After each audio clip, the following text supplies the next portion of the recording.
विषय आपका सीरीज में आप सबका एक बार फिर से स्वागत है। जैसे हमने पिछले एपिसोड में बुद्धि के स्तर से हृदय के स्तर पर कैसे जिया जाता है इस पे चर्चा की थी। आज का जो विषय है मदन लाल जी का लुधियाना से, वो पूछते हैं कि शंका को मन से कैसे निकालें। मदन लाल जी, पहले मैं आपसे पूछना चाहूँगा, ये शंका स्वयं पर है या दूसरों पर?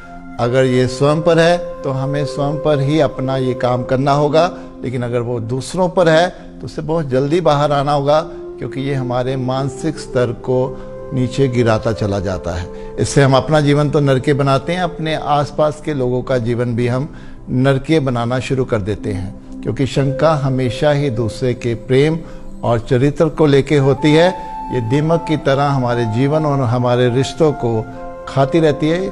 तो आइए इससे कैसे बाहर आना है इस पर चर्चा करते हैं।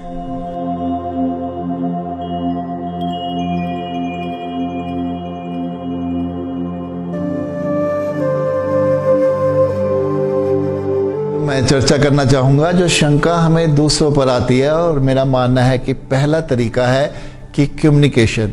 जो भी शंका हमें दूसरे के प्रति है उस व्यक्ति के पास सीधा चला जाए और अपनी शंका के बारे में उससे खुलकर बात करनी चाहिए और विनम्रता से उससे ही उसका समाधान पूछना चाहिए।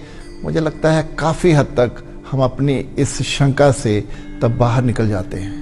और दूसरा तरीका मेरा मानना है कि जीवन में जब शंका आ जाए तो भीतर शांत रहिए। हर वक्त भीतर कुढ़ने की जरूरत नहीं है, क्योंकि सृष्टि का नियम ये कहता है कि जो सत्य है वो एक दिन खुद ब खुद अपने सामने आ ही जाएगा।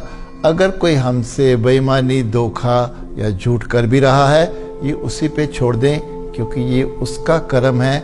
हम जो बीजते हैं हम काटते हैं, तो उसी को अपने कर्मों का पे बैक भी करना होगा।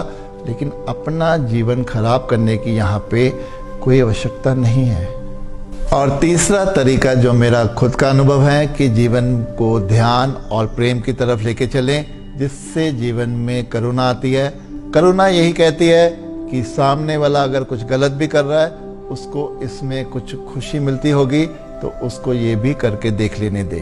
क्योंकि ध्यान और प्रेम हमें काम, क्रोध, लोभ, मोह, ईर्ष्या, अहंकार से बाहर ले आता है और शंका के दलदल में हमें फंसने नहीं देता। ये तो था मदन लाल जी का टॉपिक।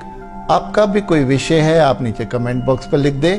अगली वीडियो आपके विषय पर भी हो सकती है। तब तक के लिए मैं आपसे विदा लेता हूँ। आप सबका बहुत बहुत धन्यवाद।